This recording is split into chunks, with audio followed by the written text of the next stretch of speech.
Nobody cared about money laundering, some banker who'd been playing footsie with the cocaine cartel. A decade or two earlier it was hot stuff, but it wasn't fashionable anymore, didn't have the lapel-grabbing power these guys needed. Hannah shuffled her papers. "How sizable, Hannah?" She kept her voice deadpan, a little understatement for this heard-it-all group. "I believe the amount is somewhere in the neighborhood of $463 million, which would make J.J. Fielding's embezzlement the largest in U.S. history." Barry stared up at her, his mouth sagging. Hannah said, "As a result of their investigation, the U.S. Attorney's Office has frozen several accounts that Fielding was managing, small offshore companies, apparently fronts for the drug cartel." "Frozen for how long?" a TV woman asked from the rear of the room. Everyone perked up now. "Indefinitely," Hannah said. "Neat trick," said Barry. "Your dad seizes their assets, so now the only way the cartel can get their money back is to go after Fielding, track him down, do the government's job for them." Hannah looked at him for a long moment, then lifted her eyes and gazed out at the others.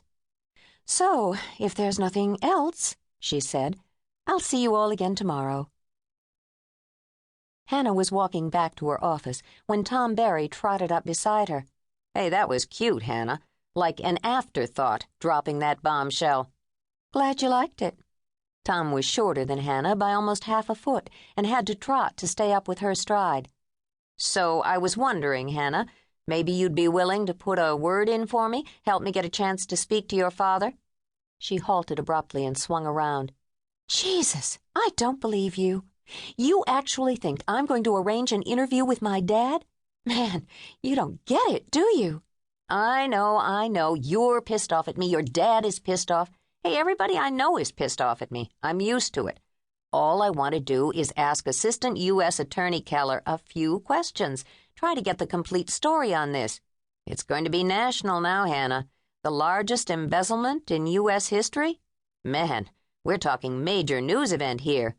What you mean is, you think this could be your ticket to the big time, the Post, the Times. Yeah, sure, it's got big-time potential, but the point is your father, he's going to be the key guy on this. And he won't return my calls. You're amazing, Tom. Dad spent an entire year digging up the evidence he needed to put Fielding away, and you, in one stupid, greedy, me-first story, shoot the whole thing down. And now you expect him to talk to you? Give you an inside track? If you asked him, Hannah, he would. Come on, Hannah. I know you're mad at me at the moment, but hey, we're on the same side. I want to see Fielding captured. Your dad wants to see him captured. If I can do this story right, it might help. Bullshit, Tom. Bullshit. I'm not doing it. You want to talk to my dad, you'll have to find some other way. She headed on down the corridor. Tom called out, a last pleading, but she kept going. Back at her office, Gisela Ortega was sitting in her chair, grinning at her as she entered the room. "What?" "What do you mean, what?" Gisela said. "That grin. What happened? Somebody ask you to get married?" Gisela was wearing a pale yellow dress with small roses printed on it, one of the quietest outfits she owned. She had short black hair and bright green eyes. She'd been working as public information officer for 6 years, an old-timer by Miami PD standards. Showed Hannah the ropes 2 years ago when she transferred in from homicide. "Nobody asked for my hand," Gisela said. "I'm grinning about you, not me." "Oh, you heard about my little show downstairs." She shook her head, grinning wider. "Okay, so what is it, Gisela? Tell me. Don't do this. I hate guessing games." "You got a phone call." "Yeah?" "Some guy. He was very nice. He sounded young, very hip. He saw me on TV and wanted a date."